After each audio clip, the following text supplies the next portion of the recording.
जब से सिविलाइजेशन शुरू हुआ है, ह्यूमंस हमेशा से लिविंग ऑर्गेनिजम्स को समझने और ऑर्गेनाइज करने की कोशिश करते आए हैं। शुरुआत में क्लासिफिकेशन इंस्टिंक्टिव थी, मतलब ऑर्गेनिजम्स को उनकी यूटिलिटी के बेसिस पर डिवाइड किया गया फॉर फूड, शेल्टर और क्लोथिंग। लेकिन समय के साथ ये एफर्ट्स सिस्टमैटिक हो गए। आज हम बायोलॉजिकल क्लासिफिकेशन के फैसिनेटिंग हिस्ट्री और इवोल्यूशन पर बात करेंगे। ये टॉपिक नीट एस्पिरेंट्स के लिए बहुत इंपॉर्टेंट है और हम इसे बहुत क्लियर और इजी तरीके से एक्सप्लेन करेंगे। शुरुआत करते हैं एरिस्टोटल से, जो एक एंशिएंट ग्रीक फिलोसोफर थे। उन्होंने सबसे पहले साइंटिफिक तरीके से क्लासिफिकेशन की कोशिश की। उन्होंने प्लांट्स को उनके मॉर्फोलॉजिकल ट्रेट्स के बेसिस पर ट्रीज, श्रब्स और हर्ब्स में डिवाइड किया। एनिमल्स को उन्होंने दो ग्रुप्स में बांटा, जिनके पास रेड ब्लड था और जिनके पास नहीं था। इसके बाद 18th सेंचुरी में कार्ल लीनियस ने टू किंगडम सिस्टम इंट्रोड्यूस किया। उन्होंने लाइफ को प्लांटी और एनिमेलिया में डिवाइड किया। ये सिस्टम रिवोल्यूशनरी था, लेकिन इसमें सिंगल सेल्ड और मल्टीसेलुलर ऑर्गेनिजम्स या यूकैरियोट्स और प्रोकैरियोट्स के बीच डिस्टिंक्शन नहीं था। धीरे धीरे साइंटिस्ट को महसूस हुआ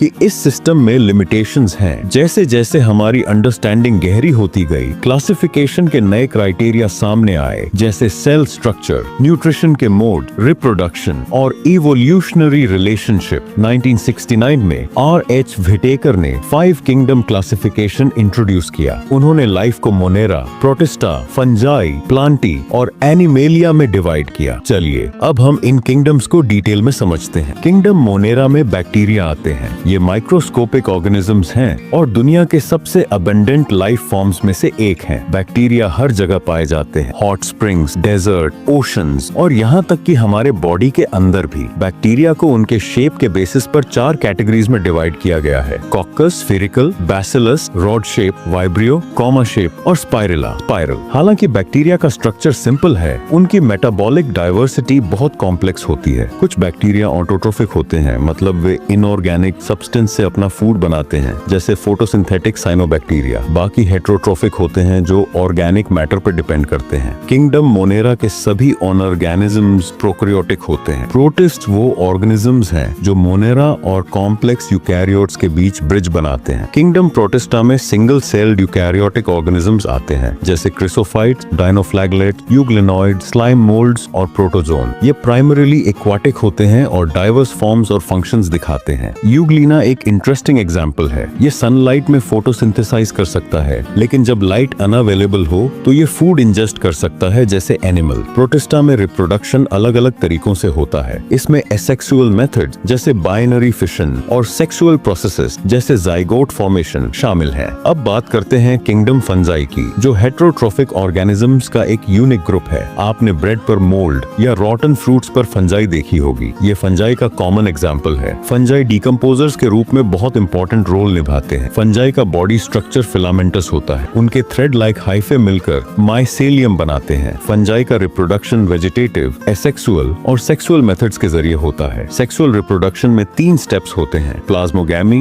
कैरियोगैमी और मियोसिस। किंगडम फंजाई को उनके माइसेलियम की मॉर्फोलॉजी, पोर फॉर्मेशन के तरीके और फ्रूटिंग बॉडीज के बेसिस पर डिवाइड किया गया है। जैसे जैसे डिस्कवरीज होती गईं, क्लासिफिकेशन सिस्टम्स इवॉल्व हुए। एग्जाम्पल के लिए मॉलिक्यूलर स्टडीज के आधार पर 3 डोमेन सिस्टम प्रपोज किया गया, जिसमें मोनेरा को 2 डोमेन्स आर्किया और बैक्टीरिया में डिवाइड किया गया। ये चेंजेस शो करते हैं कि साइंस नई नॉलेज के साथ कैसे अडेप्ट करता है। फ्यूचर में क्लासिफिकेशन सिस्टम्स और रिफाइंड होंगे, जिसमें एवोल्यूशनरी रिलेशनशिप्स और जेनेटिक इंसाइट्स का ज्यादा यूज होगा। इस वीडियो में हमने बायोलॉजिकल क्लासिफिकेशन का एक फैसिनेटिंग ओवरव्यू देखा, एरिस्टोटल से लेकर व्हिटेकर तक। इन सिस्टम्स को समझना लाइफ की डाइवर्सिटी और एवोल्यूशनरी कनेक्शंस को अप्रिशिएट करने के लिए बहुत जरूरी है। वीडियो को लाइक, शेयर और सब्सक्राइब करना न भूलें। Thanks for watching.